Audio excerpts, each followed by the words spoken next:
Hi, everyone. I'm Bobby Stevens. Welcome back to That Makes Sense. This is the podcast where we break down consumer industry trends and explore their impact on businesses and on all of us as consumers.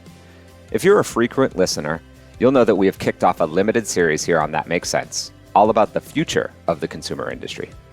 Our first stop in the series was an introduction to the 6 forces that are shaping the industry in the next decade. We also talked about the implications of these forces and how they impact the 3 dimensions of businesses, or the 3 M's as we called them: markets, models, and mechanics. In today's episode, we're going to take a closer look at the first M, markets, and how the growth of digital goods and services is disrupting the market as we know them today. From streaming platforms to in-game economies, all the way to vehicles with autonomous driving systems, digital goods and services seem to offer a tremendous upside.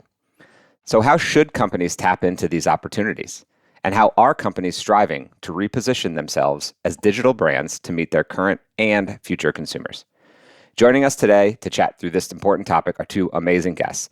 Elisa Locricchio, Senior Manager at Deloitte Consulting, and a repeat guest for our Future of Consumer series. Elisa, welcome back.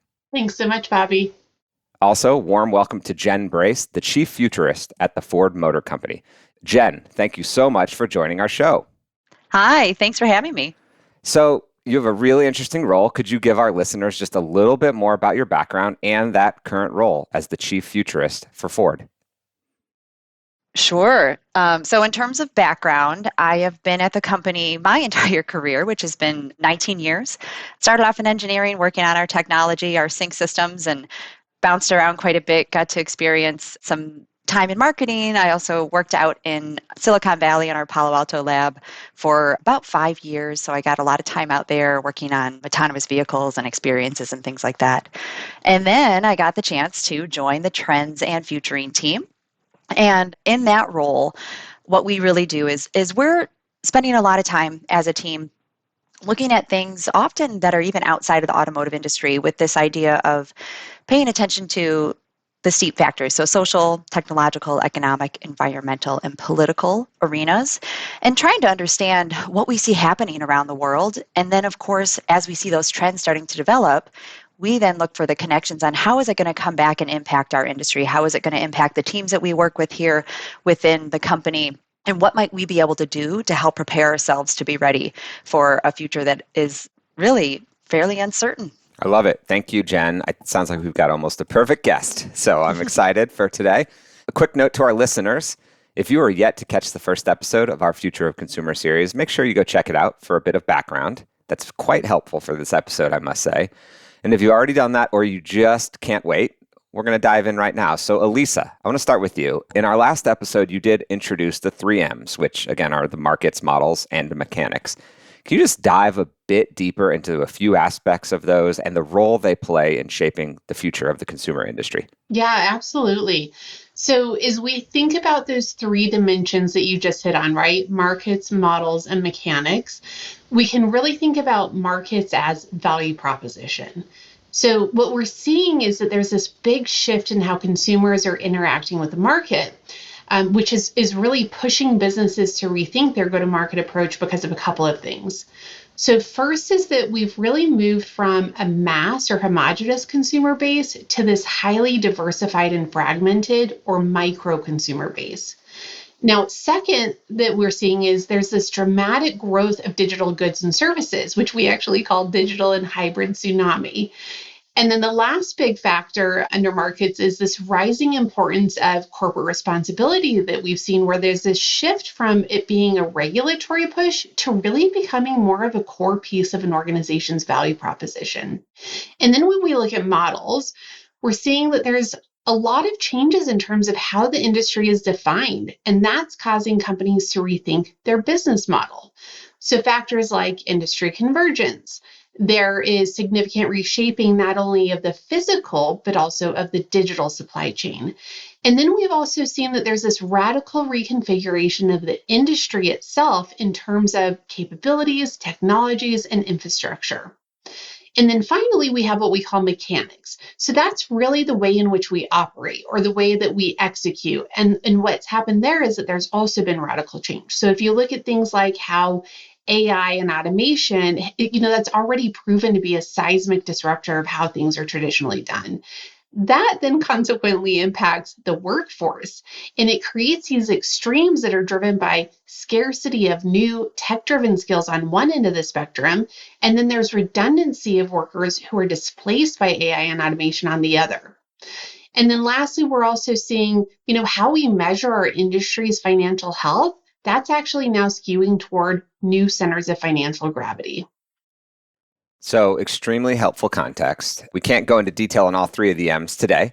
So, as we mentioned earlier, we're going to focus on markets, right? How consumers interact with the market, thus influencing businesses to address things differently. And in specific, we're going to talk about one of those implications you mentioned, which is the dramatic growth of digital goods and services. So, to tee it up, I just want to share an interesting stat from Deloitte's Consumer Tracker.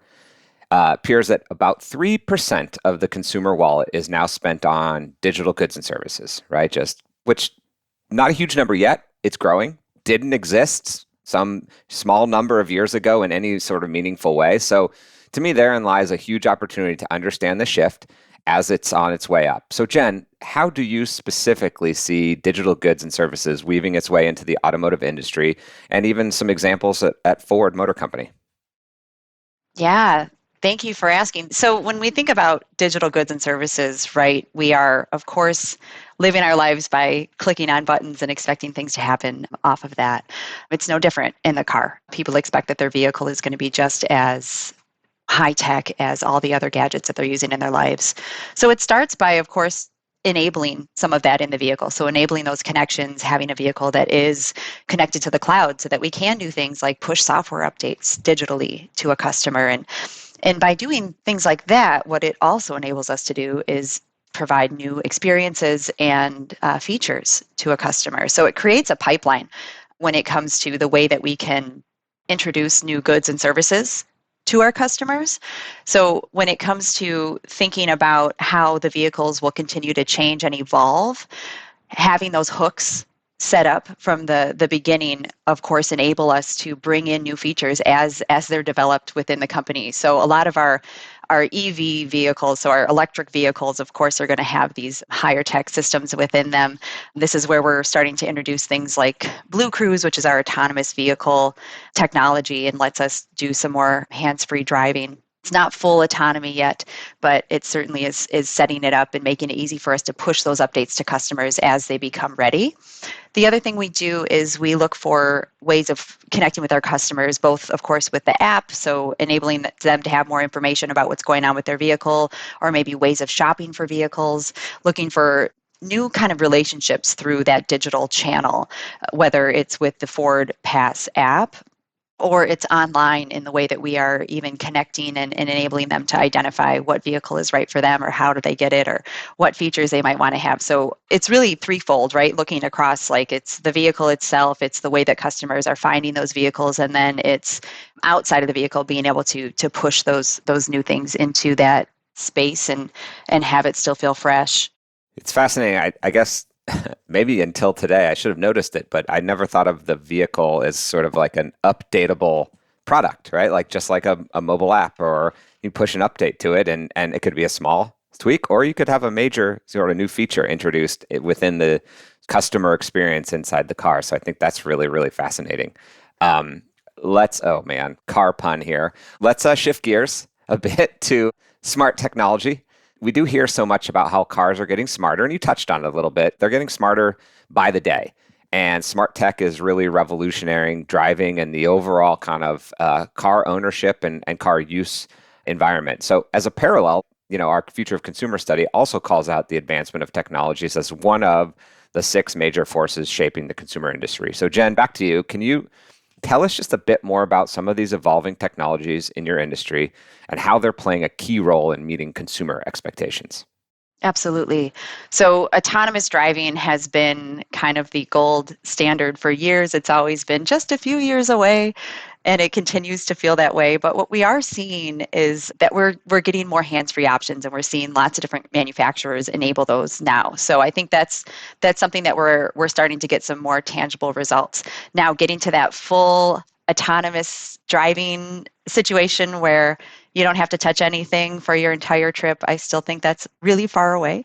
But certainly the fact that we're able to start to get these technologies on the road, it gives us the opportunity to understand how it's being used, where it's being used, and maybe when the system has to turn off, for example, because it can't get the information it needs to be safe. So it enables us actually to move the technology along by being able to have that data coming in and using really AI to help power that. And this is where right now a newer venture for Ford has been with Latitude AI.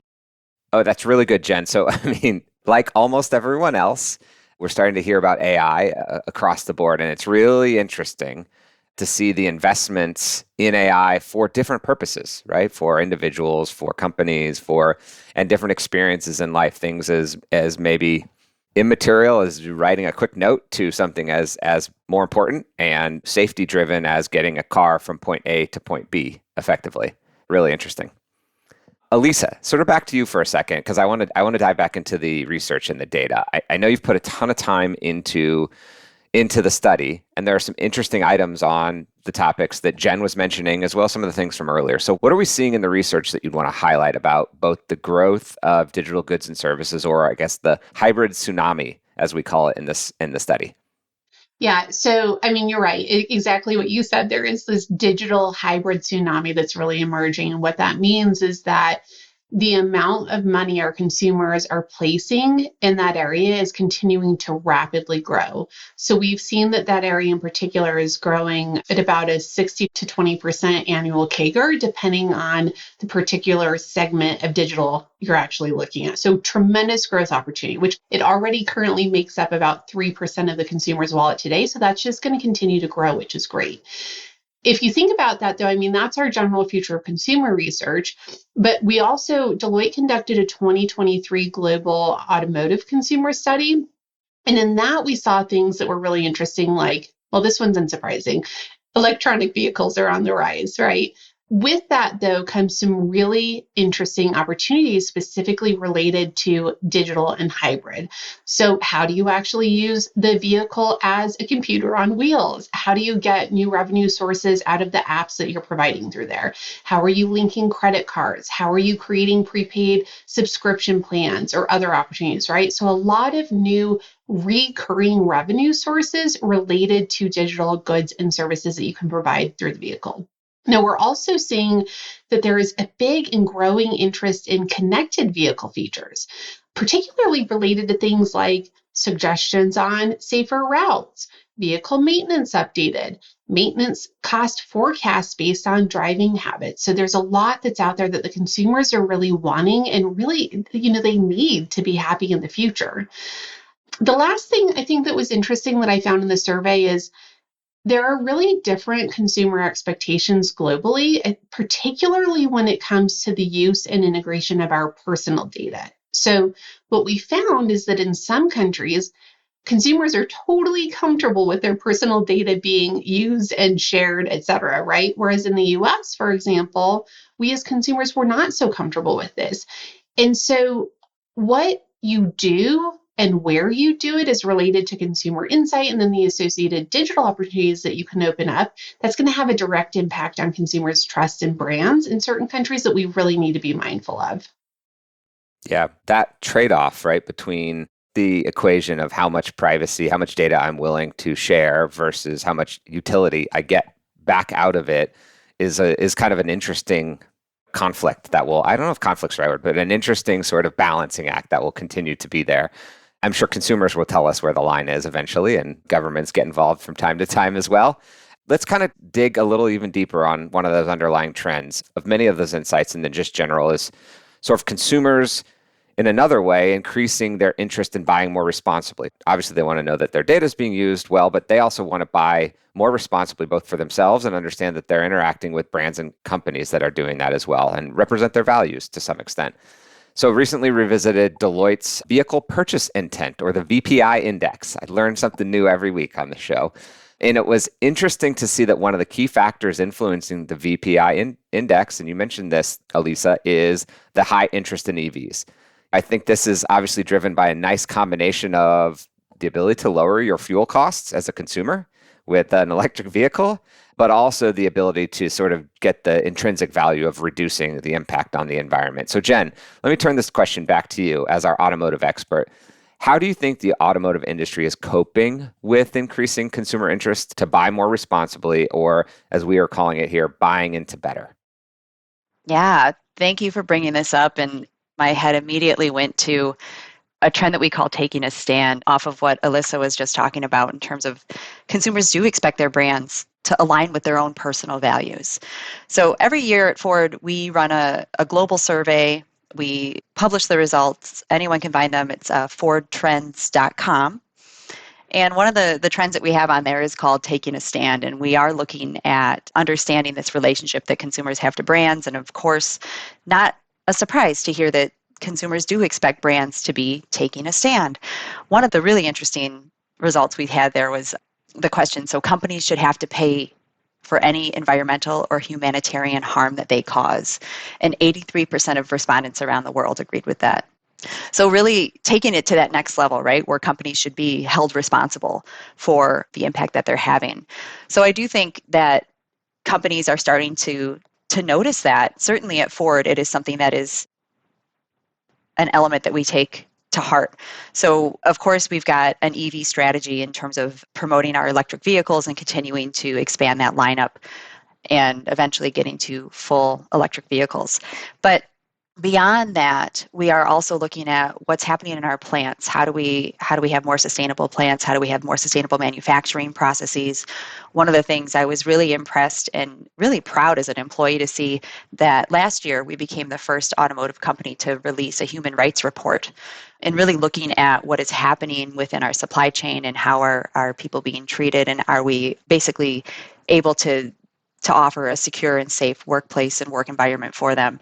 So not just tracking, of course, the environmental impact and ways that we can continue to reduce that, which we report out in our sustainability report, but going beyond that and looking at what does it mean from the humanitarian side as well. I love that. I mean, so much good stuff happening there. The fordtrends.com, I definitely want to go check that out. I mean, taking a stand is almost it's a great tee up to my, unfortunately, final question, because we have reached near the end of the episode. And whenever we wrap these episodes up of That Makes Sense, we have a bit of a tradition, if you can call it that, of asking our guests either a forward-looking question or a personal question. And in this case, today we've been talking mostly forward-looking, right? The word future has been thrown around a couple of times on this podcast. So I think we're going to focus a little bit more on a slightly personal question. And so we spoke a lot about Ford Motor Company and the automotive industry at large, and how that's pivoting responsibly and helping consumers buy into better with a whole bunch of different actions, including transparency and technology and all the things that can help there. But, on a more human and personal note, Jen, maybe I'd start with you. What have you done, or what do you plan to do to buy into better yourself? Sure. So I'm going to take the easy answer. Of course, as a Ford Motor Company employee, I have access to our vehicles, and I am the proud owner of a Mustang Mach-E, which is a fully electric vehicle. I've had it for a couple of years now, and I have not visited a gas station at all. I mean, it doesn't take gas, so that's a pretty easy thing to have to let go of. And I love not having to go to the gas station. So certainly I've done that. The other thing that we've been looking at in our household is actually taking that to the next step and then looking at where is our power really coming from, and even looking at adding solar panels with this recognition that not only is the electric vehicle, obviously there's nothing coming out of the tailpipe, but recognizing that where the power is coming from matters as well, and trying to take that to the next level. So that is my future plan, but my current plan is to continue to enjoy my lovely electric vehicle. That's fascinating. I spent a week or two in Norway kind of studying the EV environment there for one of my clients, and there was a lot of that next step that you were talking about, is how do we more efficiently now supply electricity to the home, given that the home sort of is powering the car, and or sometimes vice versa. So another interesting topic for another day. Elisa, considering all you've learned through the extensive future of consumer research and experience, what's really resonating with you on a personal level, and how are you bringing it into your life? Yeah. So, I mean, number one, everything that Jen said, I can completely relate with and love. I've been thinking a little bit more about my shopping choices and who I specifically consume from based on all of this research that I've done, right? So, I've been trying to be more actively mindful about what companies are actually purpose driven, who has good sustainability practices, who values trust and transparency, those types of things. Who are the companies that actually have values that are aligned with mine, and then trying to more intentionally make that be more of a North Star in terms of who I choose to purchase from. And then it's also for me about engaging with my kids as well and really teaching them about this in my learnings at a very early age so that that can help open their minds and hopefully positively impact the consumer companies they choose to be loyal to in the future. I love it. Your point about your kids and the next generation, I would say that that's a lot of my movement in this space has come via influence and encouragement from my young children and how early that they're aware of that and want to act upon, whether it's composting or recycling or reuse of certain things is fascinating considering when I was a kid, I'm not sure any of those things were top of mind for a 7 or an 8-year-old. So it's been very impressive. So I love that. And frankly, kids are interesting I think, Jen, early you said we're in a world where we click buttons and expect things to happen. I don't think that's a direct quote, but close. And I can't think of anyone under the age of whatever it is now, that's basically been their whole life. And so that will only continue to become more and more important that we click buttons or we talk to a thing and that thing should happen. So I think it's really great. We did cover a lot of ground in this episode. We spoke about the increasing adoption of digital goods and services and how that's growing. We touched on consumers choosing to engage differently with companies that take a stand. There's that phrase again on environmental and humanitarian causes. And in turn, the consumers are essentially buying into better. So Jen, thank you for joining us for the first time. Hope you'll come back sometime. Absolutely. Call me anytime. Awesome. And Elisa, again, thanks for joining us. I'm not sure this will be your last one, but if it is, thanks for joining us. Yeah, it was great as always. Awesome. So for our listeners, we also really appreciate you tuning in as always. If you'd like to learn more about Future of Consumer in the study, simply search with keywords Future of Consumer Deloitte, or you could connect with Jen Brace or Elisa Locricchio on LinkedIn, or go visit forwardtrends.com as another option. So we will be back soon on yet another great episode. Until then, don't forget to subscribe or follow That Makes Sense on your favorite podcatcher. See you all next time. You can listen on your favorite podcatcher, whether it be Apple Podcasts, Stitcher, or Spotify. Simply search for That Makes Sense. Connect with me on social media, Bobby Stevens on LinkedIn or @BobbyStevens on Twitter. This presentation contains general information only, and Deloitte is not, by means of this presentation, rendering accounting, business, financial, investment, legal, tax, or other professional advice or services. This presentation is not a substitute for such professional advice or services, nor should it be used as a basis for any decision or action that may affect your business. Before making any decision or taking any action that may affect your business, you should consult a qualified professional advisor. Deloitte shall not be responsible for any loss sustained by any person who relies on this presentation.